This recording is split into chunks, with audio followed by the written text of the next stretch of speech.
Olá, este é o Por Dentro da Política e eu vou conversar com o deputado Luiz Fernando Teixeira, do PT. Muito bem-vindo ao estúdio da TV Assembleia, ao Por Dentro da Política. Vamos falar de política, deputado? Vamos sim, é um prazer mais uma vez estar vindo aqui, né? E temos muito a debater durante esse mandato todo.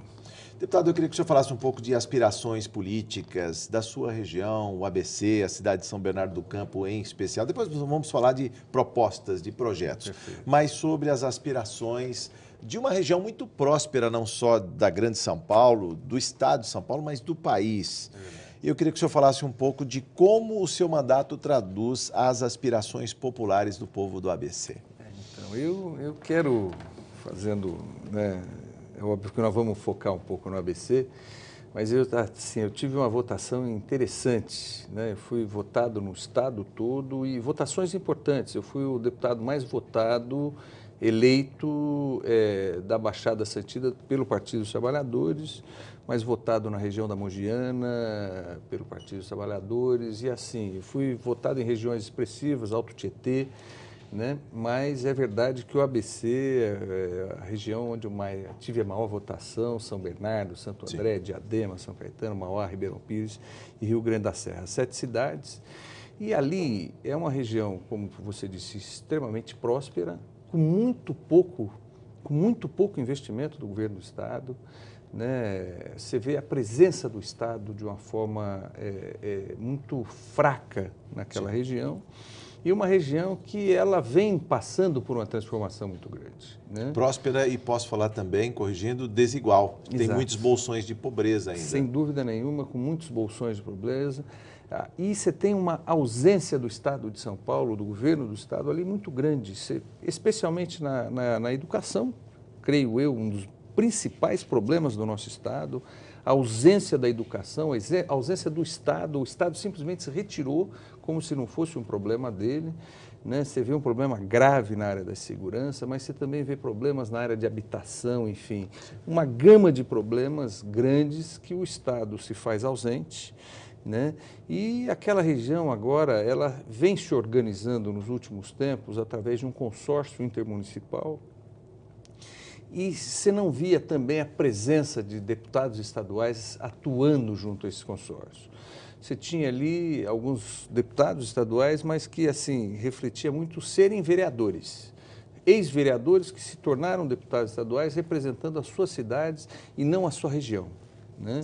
Então, em se tratando do debate do parlamentarismo, por exemplo, ali do voto distrital, ali você não tinha alguém que atuasse no distrito do ABC, né? Você tinha deputado de São Bernardo, deputado de Santo André, deputado de Mauá, deputado de Diadema, mas não alguém que pensasse aquela região como uma coisa importante, uma coisa única e militasse a favor dessa região. Mas o consórcio intermunicipal não força o diálogo, ou seja, o consenso entre as cidades, ou seja, não tenha o limite municipal e do outro lado o inimigo, sendo ele de outro partido.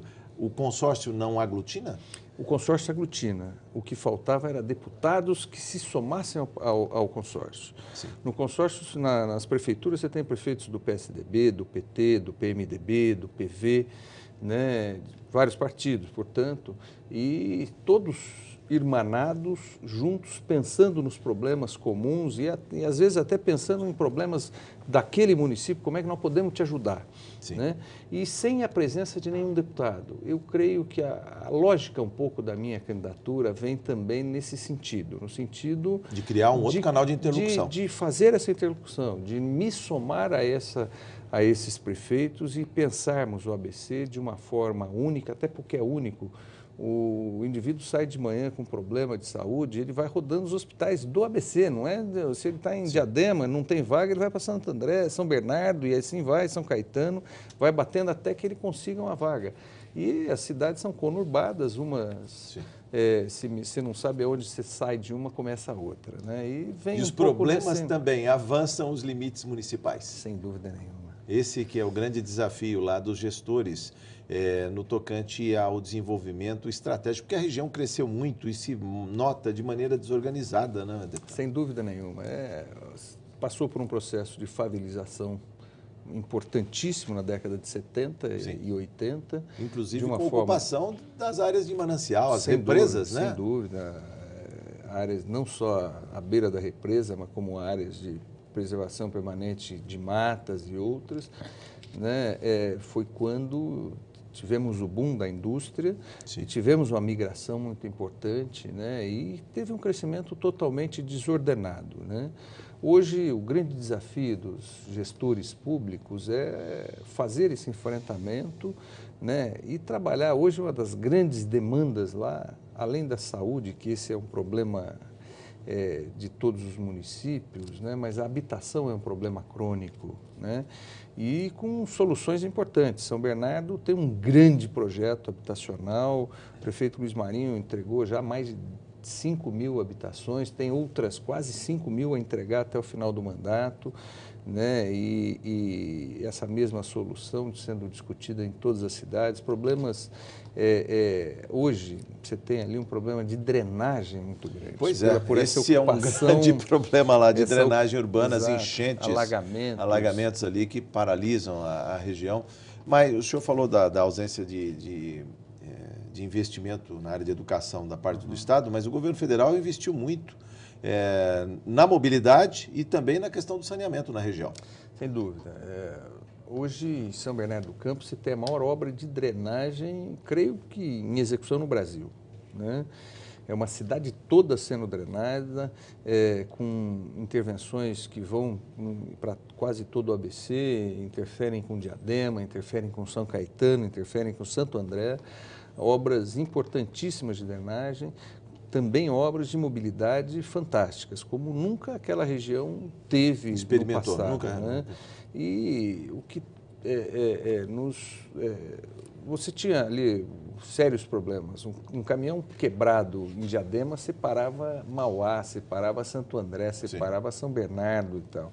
Então, ou a região ela é pensada como um grande polo, né? Ou você não vai nunca resolver os problemas. Isso penso eu em todas as áreas. O senhor falou um caminhão quebrado, mas quem vê a rodovia Anchieta no final de tarde não vislumbra uma avenida, deputado? É uma grande avenida, avenida que liga o carro, ABC. Hoje o ABC é ligado ao São Paulo por duas grandes avenidas, a Imigrantes e a Anchieta. Essa é a grande verdade. São duas grandes avenidas que ligam. E aí precisa de mais investimento, principalmente em transporte público de qualidade. Quando se fala no metrô, que tem obras que já foram, na verdade, contratos assinados, que já estão em andamento, mas parece que demoram a chegar, deputado. Então, o metrô era previsto para chegar ao ABC em 2025, por uma ação individualizada do prefeito Luiz Marinho, em negociação ainda com o governador José Serra, depois com o governador Geraldo Alckmin. Hoje o metrô já é uma realidade, com licitação realizada, contrato feito, né? O governo federal auxilia muito nesse processo, né? E eu creio que o processo se dê. Eu, inclusive, sou autor de uma das frentes parlamentares, pensando no debate do metrô da linha 18. Né? Sim. Essa é fundamental lá. Sem dúvida nenhuma. Não dá para pensar o ABC sem uma linha de metrô que dialogue com a estação da Tamanduateí, ou seja, com a linha verde do metrô, e aí integre toda a metrópole, levando os trilhos até a região do ABC. Sem dúvida nenhuma. Eu acho que o metrô hoje, para nós, ela é uma realidade, porque o processo que antecedeu essa licitação, eu creio que seja o processo, é a decisão política de fazer ou não, de antecipar ou não. Sim. Né? Através das intervenções do prefeito Luiz Marinho, se conseguiu recursos no governo federal que permitissem ao Estado levar essa obra à frente, essa licitação E há um bom nível de diálogo, deputado. Eu estou conversando com o deputado Luiz Fernando Teixeira, do PT, agora falando sobre uma obra de vulto que é o metrô, o monotrilho, a linha 18 bronze, é isso? Isso. Do metrô no ABC. Eu falo do bom nível de diálogo porque ela depende de desapropriações, ou seja, depende do concurso municipal, estadual e recursos federais. Empréstimos. Há um bom nível de diálogo? Há um excelente nível de diálogo, especialmente intermediado até então pelo prefeito Marinho e o governador Geraldo Alckmin, né? Todas as as etapas têm sido superadas, cumpridas, Sim. né? E a lógica até dessa criação dessa frente parlamentar é para que a gente possa acompanhar e subsidiar todas as partes, Sim. né? Tem uma reunião essa semana, quero conhecer a empresa, quero conhecer inclusive quais são os projetos, como é que a empresa está vendo isso, né? Devemos estar lançando aqui na Assembleia, por volta dentro de 30 dias, essa frente parlamentar, que pretende não só debater o metrô para lá, mas o metrô para Osasco, Guarulhos também, Sim. que são realidades Outros sendo tramos debatidas, para a Grande São Paulo. sem dúvida nenhuma. Agora, eu vejo hoje o metrô no ABC como uma realidade que a gente já cumpriu 90%. Falta Bom, há agora uma grande iniciar as aspiração obras, popular, inclusive. sem dúvida nenhuma, Quem com vê- recursos, inclusive, garantidos. Quem vê os jornais nos cadernos específicos de venda de imóveis, a tá- venda casada já fala, olha, na porta do metrô, a 400 metros da futura estação Aonde do vai metrô. passar o metrô, Exatamente, verdade. exatamente. Isso já traz um novo ânimo, porque os terrenos ainda são mais baratos no ABC em relação à capital e há muito comércio de unidades aqui na capital já, falando, olha, o metrô está chegando em São Bernardo, quem sabe morar lá seja melhor do que talvez aqui na periferia em São Paulo, né? Não, sem dúvida nenhuma. Eu queria que o senhor falasse também do caráter estratégico da região, que ainda é muito industrializado, mas tem convertido para os serviços. Tem ali o Rodoanel na esquina, né? Vamos falar um pouco sobre isso também, a ligação Porto de Santos, o aeroporto internacional de Cumbica, Guarulhos. Então, Passa necessariamente pelo ABC, passa deputado? necessariamente, inclusive, por São Bernardo, né? Você tem, São Bernardo é cortada hoje por duas grandes avenidas, né? Que são a Anchieta, a Via Anchieta e a Rodovia dos Imigrantes, que liga o porto, né? Nós estamos a 30 quilômetros do porto, cortado também pelo Rodoanel e portanto, por conta dessa proximidade com o maior centro consumidor da América Latina, que é São Paulo, né? Da proximidade com Campinas, com a proximidade com Porto de Santos, né? Com a chegada do Rodoanel, o ABC todo se tornou assim, muito importante na questão, especialmente de logística. Sim. Né? Dialogando, inclusive, com a Zona Leste. Sem dúvida. Que antes só tinha a precária ligação da SP-31 a Índio-Tibiriçá e, mais recentemente, o alargamento da Jacupêssego, né? Que ligava a Ayrton Senna Trabalhadores, Sistema Trabalhadores, Ayrton Senna, Carvalho Pinto, com a região do ABC, agora com o tramo leste do ABC. Com o trecho sul do Rodoanel, Exatamente. você fecha e ali você torna mais próximo, né, todas essas regiões do porto. E São Bernardo tem sido muito procurado, especialmente por esse ramo de negócio, um novo ramo de negócio. Logística. Que é a logística. Né? Tá. Você, antes, o que você importa e o que você exporta, a lógica é que passe agora pelo ABC. Inclusive com a intermodalidade, porque os trilhos da ferrovia, o ramal Paraty, Suzano, passa e chega até Santos por ali também. A gente está falando de transporte sobre pneus no Rodoanel, mas os trens também dialogam ali com esse modal, não é? Muito menos do que nós gostaríamos, né? E muito menos do que deveria. Infelizmente, muito menos do que deveria. Infelizmente, foi mais uma coisa que o Brasil abandonou, né? Que foi o mundo hoje vê na ferrovia, né?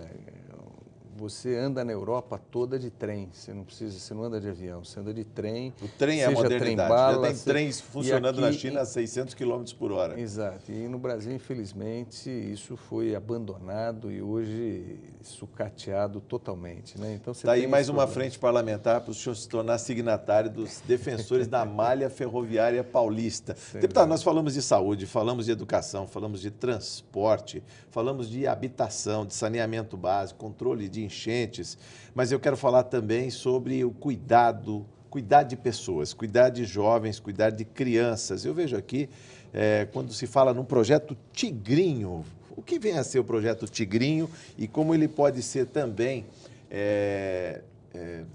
expandido, espraiado para todos os municípios paulistas, ele que já está lá em São Bernardo. Primeiro vamos explicar o que é o projeto, como ele funciona. O projeto Tigrinho é um projeto que eu concebi há 6 anos atrás, né?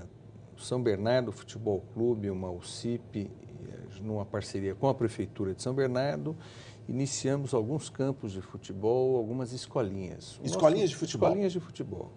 Nosso objetivo o que era? Era, através do futebol, se atrair a criançada para tirá-las das ruas, protegendo-as da droga, da criminalidade.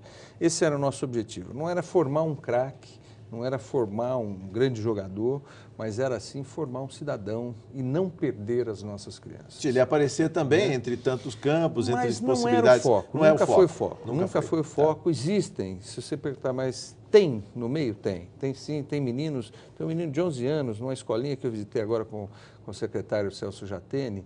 Esse menino treina no São Paulo, o pai recebe um dinheiro para levá-lo para treinar no São Paulo e tal. Mas nunca foi o foco deste projeto. O foco do projeto foi formar, sim, cidadãos, né? Começamos com 5 escolinhas, 500 crianças, e aí fomos vendo o que nós estávamos fazendo na vida daquelas crianças e o que estavam fazendo na sociedade.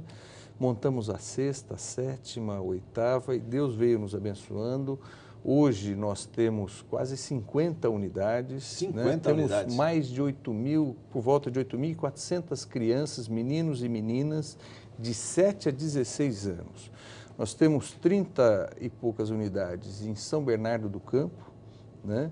E depois a gente começou a expandir. Saímos para a Baixada Santista, capital, cidades do ABC, né? Temos 3 unidades fora do estado, em Minas Gerais e Açucena, e temos até uma unidade fora do Brasil, em Moçambique, na África, tocado por uma igreja evangélica. Ou seja, o modelo já atravessou o Atlântico. E qual é o foco desse projeto? É usar o futebol como uma ferramenta de atração dessas crianças, ponto. Né? Há um vazio do Estado de São Paulo, há um vazio de ações do Estado de São Paulo. Né? Você não vê o Estado agir no sentido de proteger. Me permita até fazer um link, né? Se discute muito e o governador defende a diminuição da maioridade penal, né? Eu sou radicalmente contra, seria mais ou menos que você tomar um remédio para dor de cabeça, mas o que é que está te provocando essa dor de cabeça? Você vai tomar, vai passar o efeito do remédio, a dor vai continuar. Mitigar a dor, mas não, né? Combate a causa. Exatamente. E esse projeto Tigrinho, ele vem no sentido de cuidar da causa, cuidar dessa criança, não permitir que ela caia na criminalidade. Né? E como é possível absorver, principalmente alcançar essa criança que seria alvo, digamos, do tráfico, que tem problemas de família, famílias desagregadas? Como é que o projeto alcança essas crianças? No caso do Tigrinho, nós usamos uma estratégia para atrair essa criança. Né? Ele, onde tem um campinho de futebol, a gente contrata um monitor, uniformiza, treina, recicla esse monitor. Para quê? Para que ele possa estar, através do futebol, trazendo essas crianças e semeando no dia a dia princípios nessas crianças, tipo respeito, limites e outros, né, no afã de formar essas crianças cidadãos do amanhã. Por isso chama Projeto Tigrinho, Cidadão do Amanhã. Né, esse é o nosso foco. Agora, eu queria, aproveitando o ensejo, nós estamos aqui na Assembleia Legislativa, falando na TV Alesp, né, e falo agora como deputado estadual, né, da minha preocupação desse debate hoje sobre a maioridade penal. Você vê o Estado de São Paulo abandonando o cuidado com as nossas crianças. E eu vou buscar inicialmente na educação. Né? Você inventou... Houve um hiato, uma lacuna para essas crianças irem para as ruas? Há 20 anos, no Estado de São Paulo, eu tenho certeza ao afirmar que você estudou em escola pública. Sim. Todos da nossa idade estudamos escola pública, fomos formados, ali desenvolvemos, fomos inclusive educados, né? Não só nas letras, mas no comportamento inclusive. Há 20 anos, no nosso estado, a educação ela foi vindo sucateada. Desde que o PSDB assumiu o governo do Estado de São Paulo, se abandonou radicalmente a educação, se sucateou desde o salário dos professores, como as salas de aula, como ontem nós tivemos aqui na Assembleia Legislativa, professores trazendo para nós, deputados, problemas que acontecem na educação. As angústias aí da categoria. Salas de aula com 102 alunos para um professor ministrar, quer dizer, impossível. É esse o modelo de educação que o PSDB vem dando às nossas crianças na periferia de todas as nossas cidades. Não estou dizendo só das grandes cidades, não. Você vai para o interior, é exatamente a mesma forma, né? O salário dos professores aviltados, sucateados. E aí eu te pergunto, que aluno sairá ao final? Primeiro, o modelo educacional, né? Essa mágica que eles inventaram de aprovação automática, né? Se o aluno não aprendeu, ele passa, se aprendeu, ele passa, se não aprendeu, passa da mesma forma. Chega com 14 anos, entrega um diploma e diz, olha, siga a sua vida. Siga para onde? Para a criminalidade? Para onde eu vou seguir? Vou roubar, vou traficar, vou matar? Porque você, Estado, não me deu aquilo que eu precisava para ser gente. Mas a rua não é o total descrédito da educação? Ou seja, a pessoa sem perspectivas futuras acaba caminhando para o crime, para a criminalidade? É isso que eu gostaria que o governador do Estado entendesse, ouvisse, né? Na medida que ele abandonou a educação, não se fala em diminuir a maioridade penal, né? Não quero nem entrar no debate de que o tráfico usa os meninos menores, né? E se amanhã baixar para 14 anos, vão usar os de 12 e os de 13, vai baixar para 12, vão usar os de 10, de 8, daqui a pouco vão negociar com a mãe e os meninos dentro da barriga, né?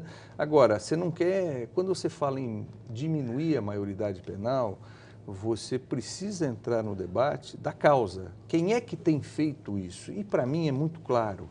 Quem tem feito esse tipo de sociedade, né, é esse desgoverno do PSDB que simplesmente abandonou as nossas crianças, né? Eu tenho dados aqui, né, por exemplo, São João da Boa Vista, a cidade onde eu nasci, né? Nasci no Hospital de São João da Boa Vista, registrado em Águas da Prata, que fica ao lado, né?